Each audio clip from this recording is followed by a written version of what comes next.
Evening, everybody. Icy here. I'm going to try and make this one kind of brief. Let's talk Kamala Harris.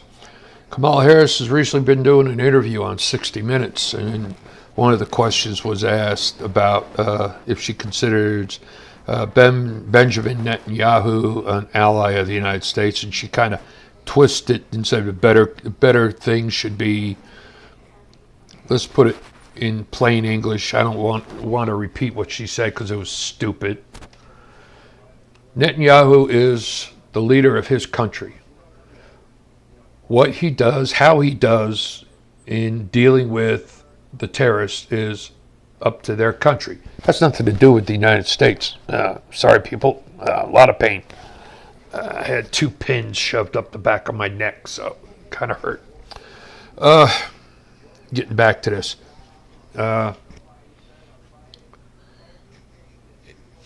If Netanyahu and the Israeli people say they're going to wipe out Iran, that's on them. Has nothing to do with the United States. Is Israel our staunchest ally in the Middle East? Yeah. It's also the only democracy in the Middle East. So that's a no-brainer. Now, Israel has always supported us. We've always supported Israel. Problem is, you don't always get the same support from the elected representatives that you currently have in office. Kamala Harris, she's a chameleon. She says one thing, does another. She changes her spots and her colors, quicker than, anybody I know. I mean, she's not, to be quite honest, I don't think she's sane, but that's my opinion.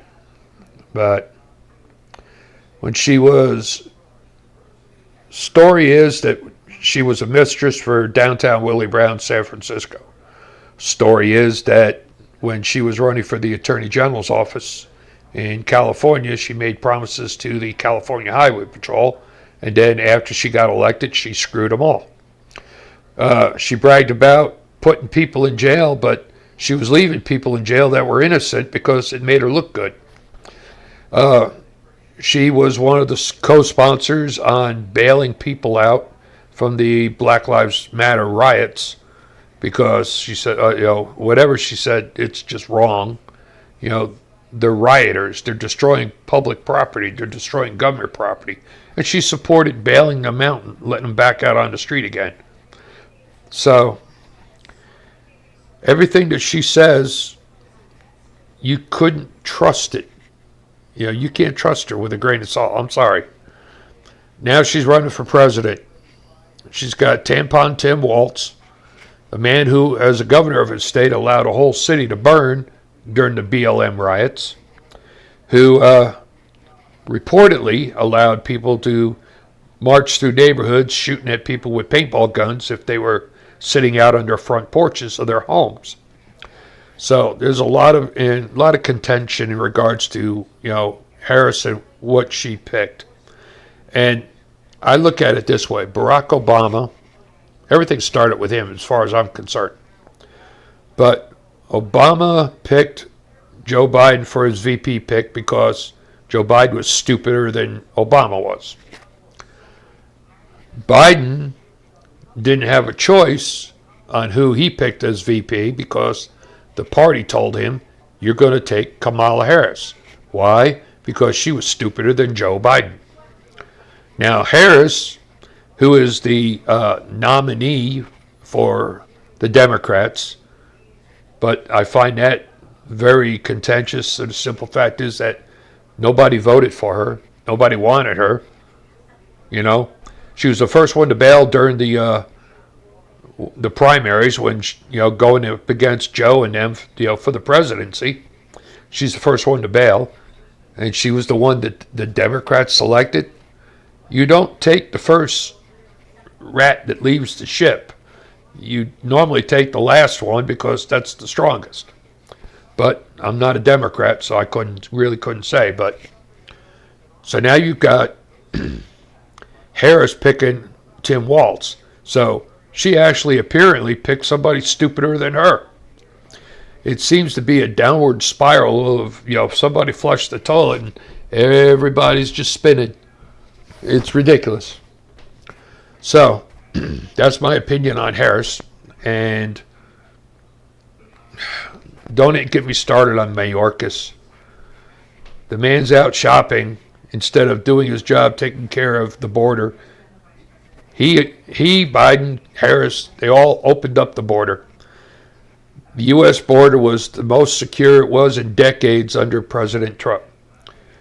Less than a week after Biden got into office, they rescinded all the security protocols that were in place. And then we are dealing with a flood of, 10 million plus illegals? Now, I'm saying rumor because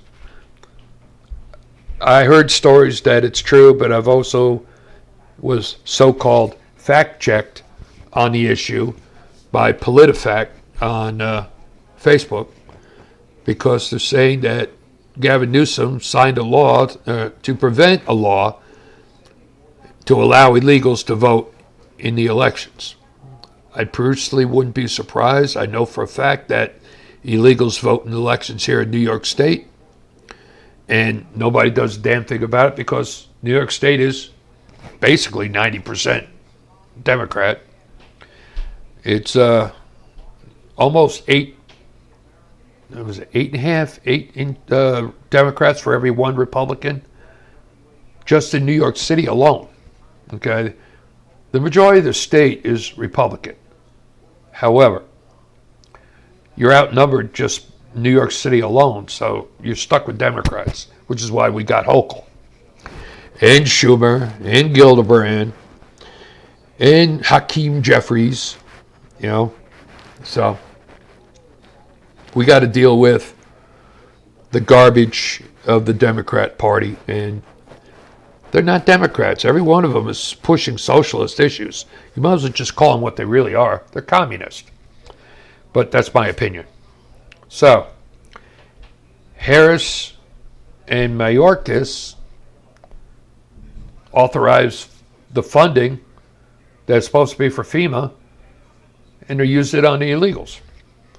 Now they're saying they don't have the funding to deal with the disasters, but yet the FEMA director, who's a klutz, says they do, but they really don't. And it's the American people having to shoulder the burden once again from corrupt and inept politicians and appointed officials. So that's my opinion on what's going on, and all I can do is say this.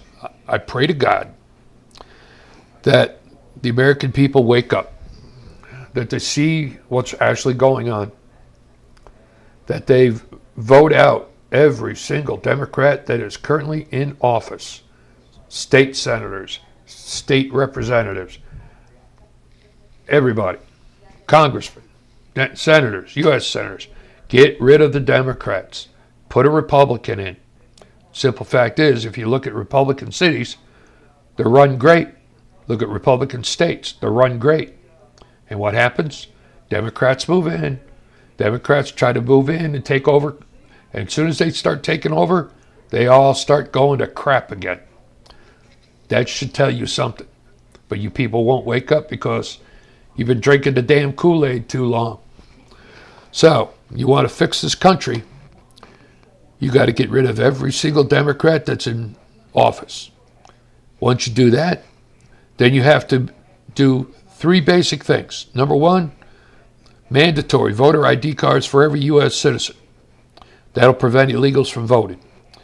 Number two, term limits for every politician that sits in a public office. No more of this 40-year, 30-year, people that are so embedded because the lobbyists are, footing the bill for everything that they do. AOC became a multimillionaire within 4 years? That's impossible. And on a $174,000 paycheck? Yeah, tell me that's not corrupt. So you need to have term limits to keep the people out. And to the third part is you have to ban lobbyists from D.C. No more lobbyists. No more, tweaking the rules and regulations by waiving the cash cow in front of the officials. You do that, this country can fix itself and be another, example for the rest of the world. But we shall see. Icy out.